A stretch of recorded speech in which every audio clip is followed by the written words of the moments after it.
those who observe the elections.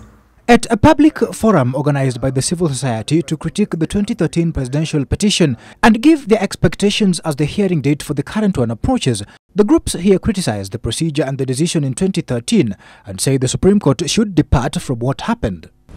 They say the judges dismissed all requests and petitions made by the opposition and various civil society groups, including the main petitions, the offer to be a friend of the court that had been made by Katiba Institute, the further affidavit filed by CORD, and the demands by CORD that IEBC publishes its server logs. Everything that Jubilee IEBC wanted, either procedurally or substantively, it got 100%.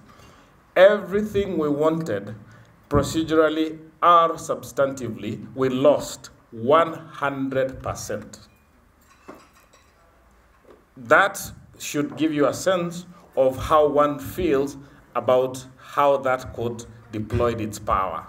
They claim that the court favored Jubilee and IEBC by also agreeing with them that spoiled votes should not be part of the votes cast in an election.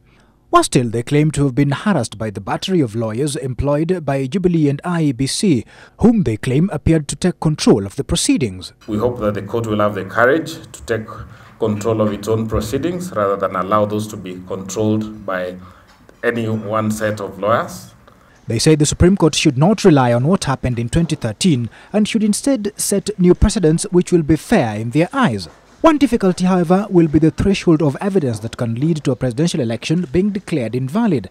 And one of the debates, especially going by the decision in 2013, is whether the irregularities, errors and illegalities that NASA will point out in their petition would have been enough to alter the outcome of this month's elections. The truth of the matter is that if the petitioners do not persuade the court to depart from the 2013 decision, they cannot possibly win. The regional trends on presidential petitions are not very encouraging. Yeah?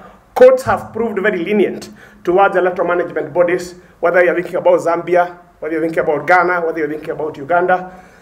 Courts have generally been very lenient towards electoral management bodies. The pre-trial conference of the presidential petition is scheduled for Saturday this week.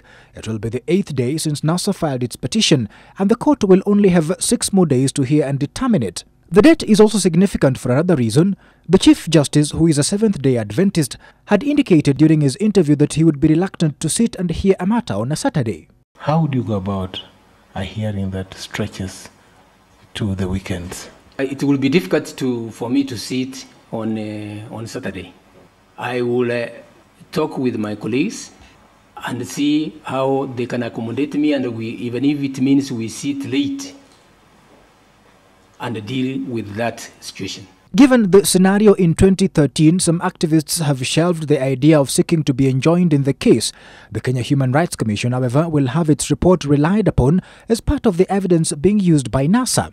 Some of the critical issues that they want addressed in the court is the different sets of results available in the presidential election. As Kenyans wait for the hearing of the petition to begin, the expectations of the procedures and the outcome could be just as divided as they have been politically between the opposition and the government.